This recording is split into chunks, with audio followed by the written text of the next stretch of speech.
So I started saying last Wednesday or Thursday when it became clear that Joe Biden had an increasingly clear path to 270 electoral votes and thus the presidency, that he should immediately launch a parallel coronavirus task force, parallel, of course, to the official White House task force led by Mike Pence, who has failed miserably, who has replaced infectious disease doctors with radiologists, who spent months downplaying the virus and then spent months claiming that the Trump administration beat the virus as cases got worse and worse and worse. Well, it's time for adults to have a go at it. And the co-chairs of Joe Biden's coronavirus task force are expected to be Vivek Murthy, Surgeon General under Obama, David Kessler from the FDA under George H.W. Bush and Clinton. Rick Bright may be involved, who was, of course, famously pushed out after raising the red flag during this current administration. Everybody, Kessler and Murthy have been briefing Biden for months.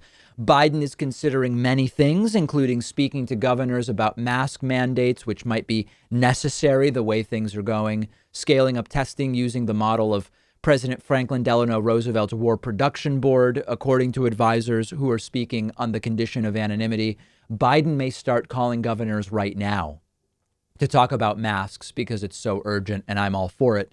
The point is, Biden's plan is for all of Americans to hear the same stuff from the president, from governors, all levels of government. And how Donald Trump will react to that, we don't know. We did hear late last night that all of a sudden, Mike Pence will be convening a meeting of the White House coronavirus task force today.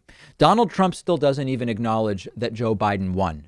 Donald Trump may go absolutely insane and go get extremely triggered and lose his mind as Joe Biden starts to simply take a leadership role on a lot of these issues. And honestly, my best scenario is that Trump just kind of slinks off and plays golf for the rest of his term. Let Joe Biden get a head start. And of course, once Joe Biden is in the White House, he will likely go to Congress and ask for more money for testing, more money for getting schools and businesses ready to be in a position to open safely. And interestingly, Biden is even going to have subgroups in his task force. He will have a testing subgroup.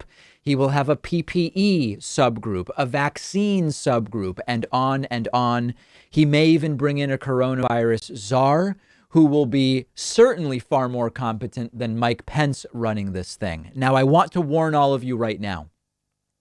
Republicans have been mostly silent on debt and deficit for 4 years because it's a political football. And when a Republican is in the White House, Republicans don't talk about debt and deficit. Remember, Trump ran on eliminating the national debt.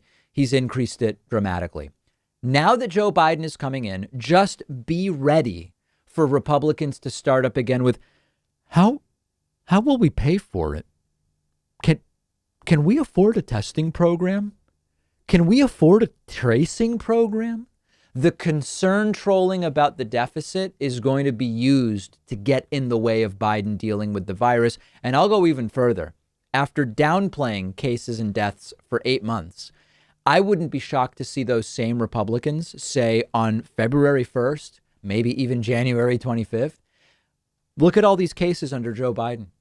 Look at all these deaths under Joe Biden. We just have to be prepared, is the point, for stunning hypocrisy to continue and even get much worse.